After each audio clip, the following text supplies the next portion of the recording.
Bonjour, bonjour, on est toujours au CES, on est à Las Vegas, on va vous parler d'Alpha Cool. Mais avant ça, on va vous dévoiler la fin de Star Wars épisode 9. Tout ça juste à cause de ce mode. Non, on rigole. Mode par Random Design, c'est juste énormissime. Et j'aimerais bien avoir le même dans mon salon, sauf que la couleur verte, elle va pas très bien avec le reste. Mais on se contentera de la Titan X. On se lance avec les nouveautés de Alpha Cool. On va commencer par ce côté-là.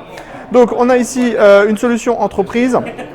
Donc on a 4 RTX 2080 Ti qui sont toutes pluguées les unes aux autres avec le ventirad CPU, le CPU également.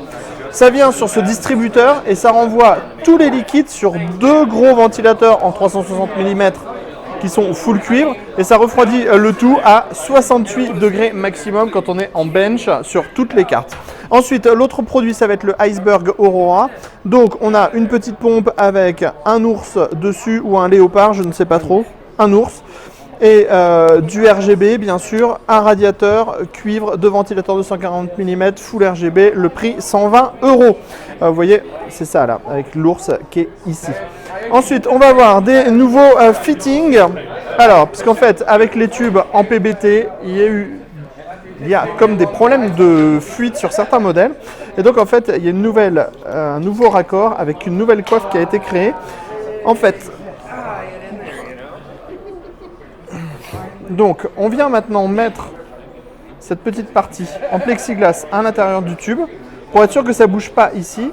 Et en fait, on va ensuite revenir mettre un joint qui va venir, quand on va remettre la coiffe et serrer, enchâsser et serrer l'ensemble. Ça résiste à une pression de 25 kg, donc ça veut dire que la fixation sera vraiment bonne et qu'on aura vraiment zéro fuite. Le mode Star Wars, on en a déjà parlé.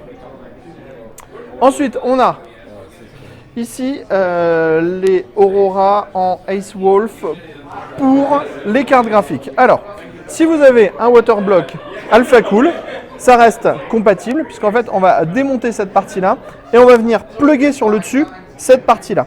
Dans cette partie-là, on va retrouver la pompe, les deux dispositifs pour aller jusqu'au radiateur. Vous le voyez, c'est avec du auto-plugin, donc il n'y a pas de... vous pouvez brancher à chaud, quand c'est en train de fonctionner, ça ne coulera absolument nulle part. Et on a une version Radeon et une version Nvidia RTX. Ça vaut dans les 200 € pour la solution. Ce sera avec le Waterblock ou sans le Waterblock ? Avec le Waterblock. Avec le Waterblock. Donc on pourra acheter plus tard la solution qui s'adaptera sur un ancien Waterblock pour moins cher, si j'ai bien compris. Ensuite, on continue avec les Iceberg Aurora. Alors ici, pour avoir plus de transparence en fait au niveau des liquides, c'est pas du plexiglas qui est utilisé, mais c'est tout simplement du verre. Donc dans les deux modèles. Alors c'est pour ça qu'en fait ça vient et c'est enchâssé entre deux barres en fer parce qu'en fait les deux barres en fer vont venir faire la pression pour l'étanchéité. Ensuite on a les entrées, les sorties comme d'habitude.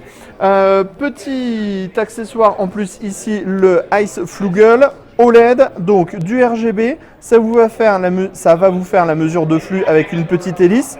Et ce qui est bien, c'est qu'on a un connecteur 3 pins en dessous, donc on va pouvoir relier à la carte mère et faire une gestion de carte mère. Par exemple, si le flux baisse, la carte mère va le détecter, elle va pouvoir augmenter par exemple la vitesse de la pompe. Et bien sûr, c'est avec tout plein de RGB.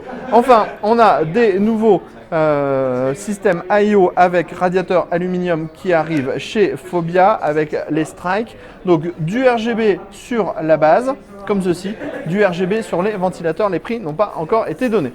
Enfin, dernière chose dont on va vous parler, c'est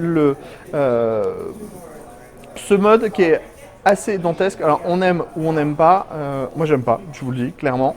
Mais c'est quand même assez gros avec ces tuyaux, on dirait des tuyaux de type aviation qui permettent de faire en fait le lien entre tous les connecteurs. Et sur le dessus, on a cette partie là, cette petite grille qui est en aluminium et entièrement taillée dans la masse. Et ça, c'est clairement assez joli.